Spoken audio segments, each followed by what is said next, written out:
Você já se perguntou quais são as limitações da teoria da evolução quando se trata de mudanças em grande escala ao longo de milhões de anos? Será que existem evidências científicas que desafiam a ideia de que todas as formas de vida na Terra descendem de um ancestral comum? Bem-vindos a um vídeo intrigante e controverso aqui no canal, onde vamos explorar 7 evidências científicas que levantam questões sobre a viabilidade da macroevolução. Na biologia evolutiva, a macroevolução propõe que mudanças graduais ao longo de extensos períodos de tempo levaram à diversidade extraordinária de espécies que vemos hoje. No entanto, estudos recentes e descobertas intrigantes sugerem que há limitações significativas para essa teoria amplamente aceita. Vamos examinar evidências que desafiam a visão convencional, desde lacunas no registro fóssil até problemas teóricos com acúmulo de mutações benéficas. Prepare-se para uma exploração crítica e provocativa, que promete questionar as bases da teoria evolutiva moderna.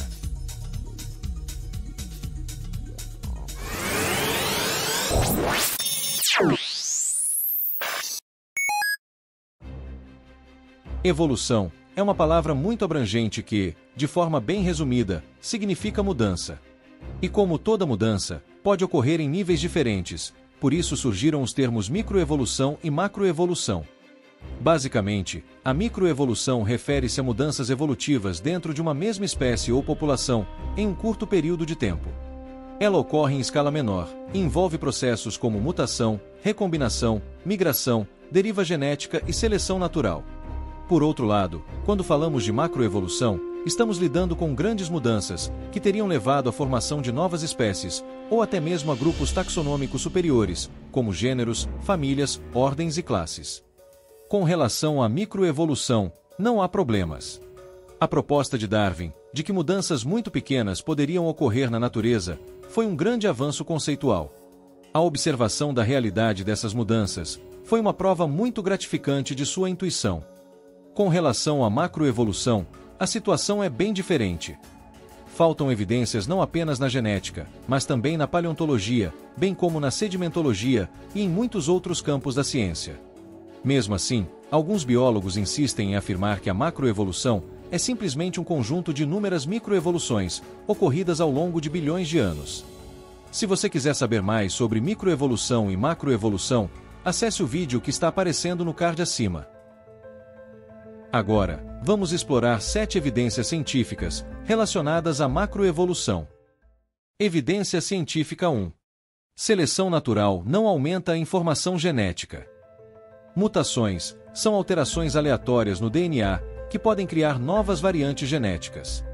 Embora a maioria das mutações seja neutra ou até prejudicial, algumas podem conferir uma vantagem adaptativa, permitindo que os indivíduos portadores se reproduzam com mais sucesso em um ambiente específico. Essas mutações benéficas são então selecionadas positivamente ao longo do tempo, enquanto as desvantajosas são eliminadas, levando a um gradual acúmulo de características adaptativas na população.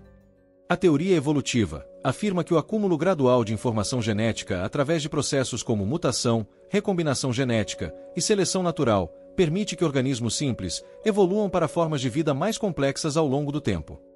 Um exemplo interessante de microevolução ocorre com relação à população de mariposas.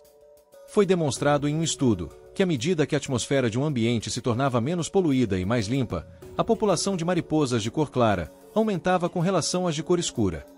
Porém, uma questão importante acaba deixando de ser mencionada quando se fala nesse estudo. As populações de mariposas que foram selecionadas e adaptadas tinham menos variabilidade genética que as populações originais de onde surgiram. A microevolução inevitavelmente provoca um declínio na informação genética. Ou seja, seria impossível reconstruir a população original de mariposas, a partir do cruzamento de indivíduos apenas da população de mariposas claras. Isso vai contra os argumentos da macroevolução.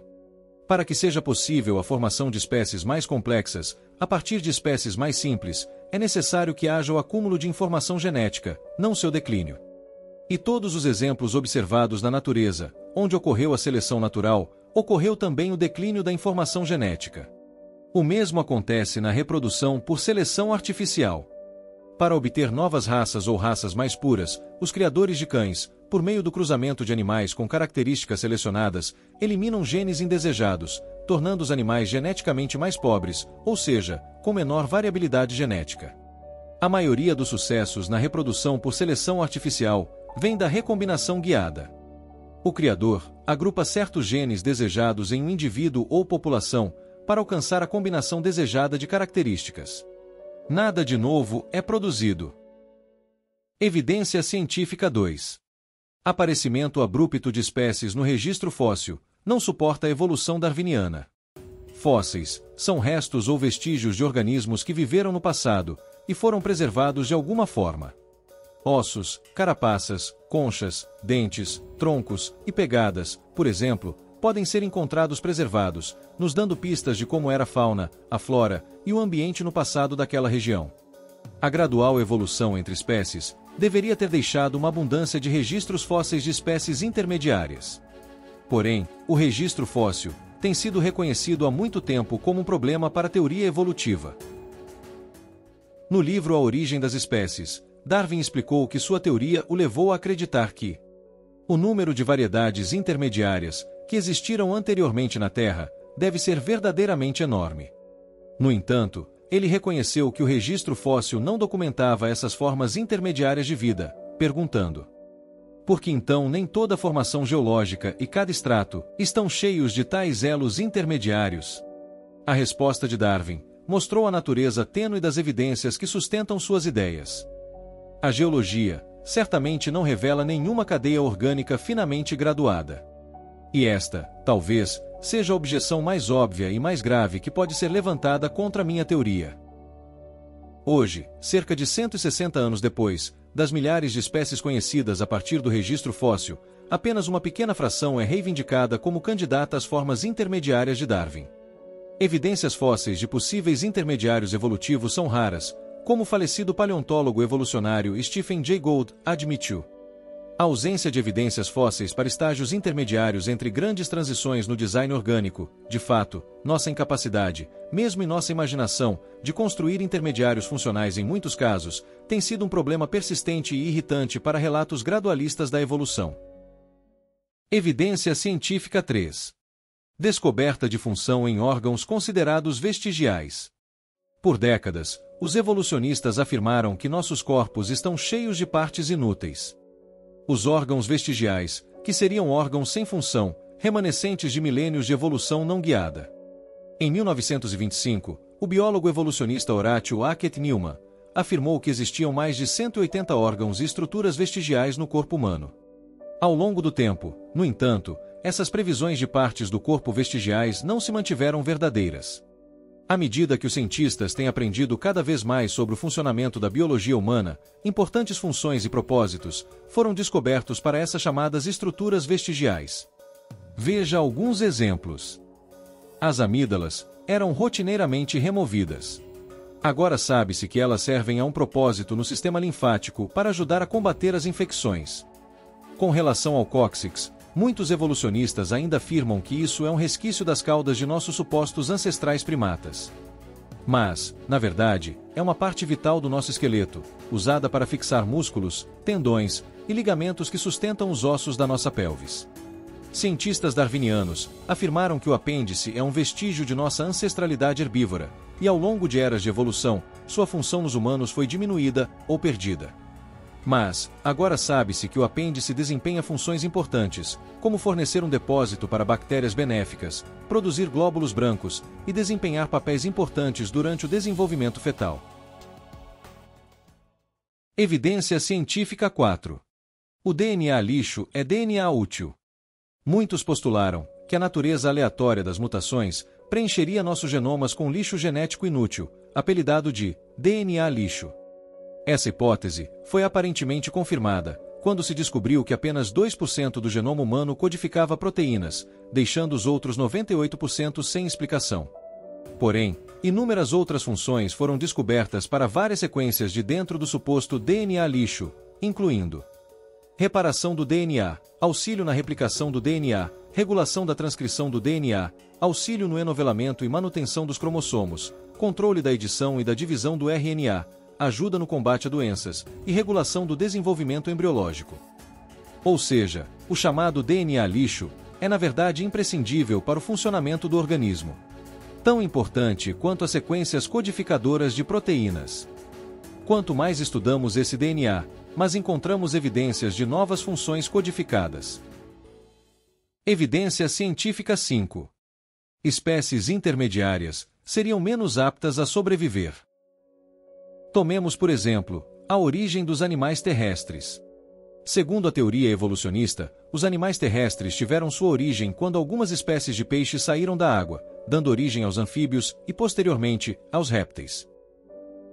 Uma das adaptações que teria que ocorrer na transição entre peixes e anfíbios seria a conversão gradual de nadadeiras para patas. Ocorre que, enquanto a nadadeira não se tornasse uma pata funcional, nenhuma vantagem evolutiva teria sido adquirida. Muito pelo contrário. A nadadeira se tornaria menos eficiente, deixando o indivíduo menos apto a sobreviver no meio aquático. Em resumo, a transição gradual entre nadadeiras e patas entra em conflito direto com os pressupostos da seleção natural. Portanto, há um abismo evolucionário entre peixes e anfíbios. Considerar que a macroevolução de peixes a anfíbios poderia ter acontecido por meio de uma série de microevoluções, ocorridas durante um longo período de tempo, é o mesmo que considerar possível atravessar um abismo, por meio de uma série de pequenos saltos. Evidência científica 6. Semelhança não pressupõe ancestralidade. Você já reparou nas muitas semelhanças que existem entre diferentes animais? Muitos animais têm 2 olhos, 2 orelhas, 4 membros, um coração, um cérebro, 5 dedos, dedos das mãos e dos pés, entre outros. O mundo natural está cheio desses tipos de padrões, e os evolucionistas têm um termo especial para eles. São chamados de homologias, órgãos homólogos ou estruturas homólogas. As homologias referem-se simplesmente a semelhanças que, de acordo com os evolucionistas, ocorrem por terem sido herdadas de um ancestral comum. Porém, há um grande problema no argumento da homologia. De acordo com a teoria evolutiva, características homólogas deveriam ser programadas por genes semelhantes, homologia genética. A similaridade da sequência gênica indicaria a ancestralidade comum. Uma vez que é improvável que tais semelhanças se originem independentemente através de mutações aleatórias. Se os ossos do braço humano evoluíram dos mesmos precursores que a asa de um morcego, como a evolução ensina, então deveríamos ser capazes de rastrear essas supostas homologias ao DNA que os codifica. Alguns geneticistas pensavam que esse conhecimento lhes permitiria encontrar a fórmula química necessária para produzir um braço, uma perna ou outra estrutura. Mas, uma vez que os biólogos adquiriram uma maior compreensão dos genomas das espécies, eles descobriram que o que são rotulados como estruturas homólogas em diferentes espécies, muitas vezes são produzidos por genes muito diferentes e posicionados de forma muito distinta. A homologia previu que características produzidas por sequências genéticas semelhantes seriam filogeneticamente homólogas. Porém, há agora tantas exceções a essa previsão, que o conceito de homologia genética não pode agora ser considerado uma regra, mas a exceção. Evidência científica 7. Desenvolvimento embriológico distinto, de órgãos semelhantes. Também temos a questão da embriologia. Humanos e sapos têm dedos, polegares e dedos dos pés. Agora, se humanos e sapos têm dedos, porque os teriam herdado de um ancestral comum, esperaríamos que seus dedos crescessem de maneira semelhante. Em humanos, as mãos e os pés começam com uma estrutura semelhante a uma pá, e os dedos se formam quando o material entre eles vai se dissolvendo. O material entre os dedos é removido. Nos sapos é diferente. Os dedos crescem externamente, independentemente uns dos outros. O material é adicionado.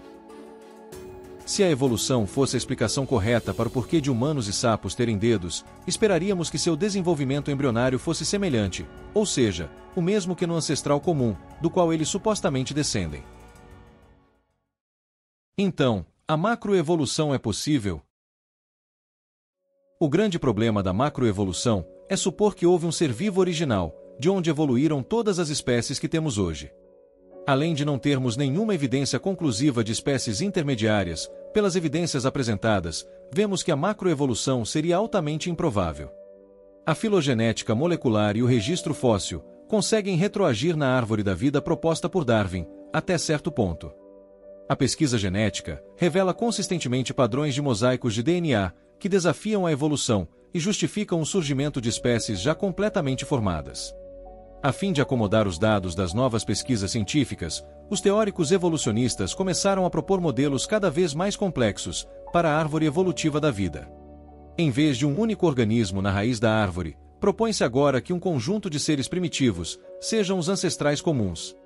Além disso, para que o modelo se conforme aos novos dados genéticos obtidos, mecanismos de transferência de material genético entre essas linhagens primitivas tiveram que ser propostos. Entraram em cena então as hipóteses dos endosimbiontes e da transferência horizontal. Porém, se deixarmos de lado as suposições e utilizarmos somente as evidências científicas, a árvore da vida de Darwin passa a se parecer mais com um pomar da vida. Ao invés de um único ancestral universal, teríamos um conjunto de espécies ancestrais criadas prontas, de quem descendem todas as espécies modernas. Teríamos então um urso ancestral, do qual descendem todos os tipos de ursos. Um lobo ancestral, do qual descendem todos os tipos de cães. Uma mariposa ancestral, da qual descendem todos os tipos de mariposa. Ou seja, conforme o relato de Gênesis, teríamos animais criados conforme sua espécie. Então, o que podemos concluir de todas essas semelhanças? Por que tantos animais têm 2 olhos, 2 ouvidos, um coração e 2 pulmões? Por que os membros anteriores são tão semelhantes em diferentes animais? Por que o mundo natural é tão cheio desses tipos de padrões? Bem, normalmente, quando as pessoas veem um padrão, elas assumem que deve ter havido um projeto, um designer. E na ausência de uma explicação evolutiva satisfatória, padrões fortes na natureza certamente apontam exatamente para isso. Um designer, um criador.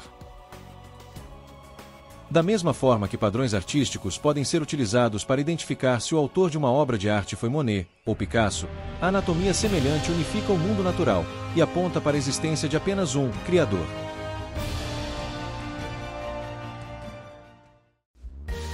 Obrigado por assistir. Espero que você tenha gostado do conteúdo deste vídeo. Se você tem algo a acrescentar ou discorda de algo que foi dito, por favor, deixe seu comentário. Não se esqueça de dar o like e de se inscrever no canal. Isso nos ajuda a trazer mais conteúdos como esse. Clique no sininho das notificações para ser avisado quando postarmos novos vídeos. Obrigado e até a próxima!